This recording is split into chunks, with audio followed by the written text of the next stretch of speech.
In this lesson, we're going to introduce the idea of TCP/IP sockets by providing you with a very simple client program that connects to a Whois server. Whois allows you to see some internet domain registration information about a specific domain. But first of all, let's talk a little bit about a socket. A socket is a way to make a connection with a server. Typically, when you're communicating via sockets, you have a server socket and a client socket. And in fact, you have to have both to have two-way communication. In this lesson, we're going to see, just in general, how to create what is really a client socket that allows us to connect to a Whois server. In the next lesson, we'll talk about creating a server socket, and then in the lesson after that, I'll demonstrate how to create a client socket, and then we'll connect our client socket to the server socket. But let's get started now on our sample client socket in a Whois client.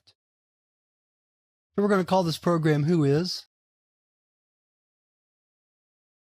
First, we'll do our importing.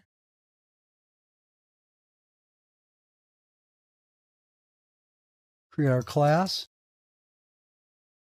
And then work into main here. For now, we'll just have a generic exception. We're not going to try to use try-catch here in this example, but in our next two lessons, we will be using try-catch. So the first thing we're going to do is create a socket. And we do that with the socket class. And then we're going to provide the name of our server, which is whois.internet.net. And the port that we're going to connect to, the Whois port, is 43, so that's the second parameter that we provide.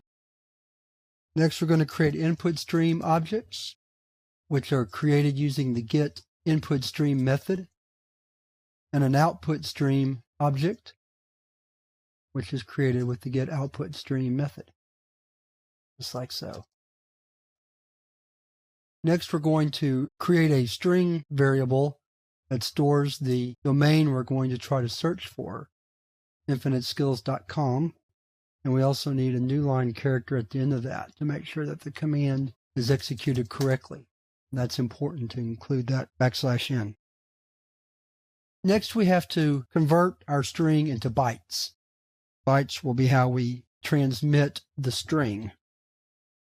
So the string class has a getBytes method that will take a string and turn it into bytes, and then we put it into a byte array, which we're calling buffer, kind of a standard name for that.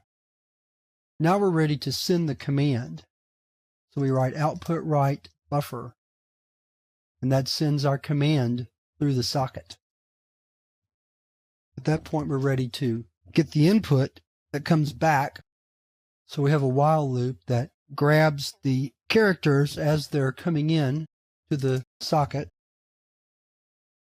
and then we're going to write them out to the console, converting each one to char as we go.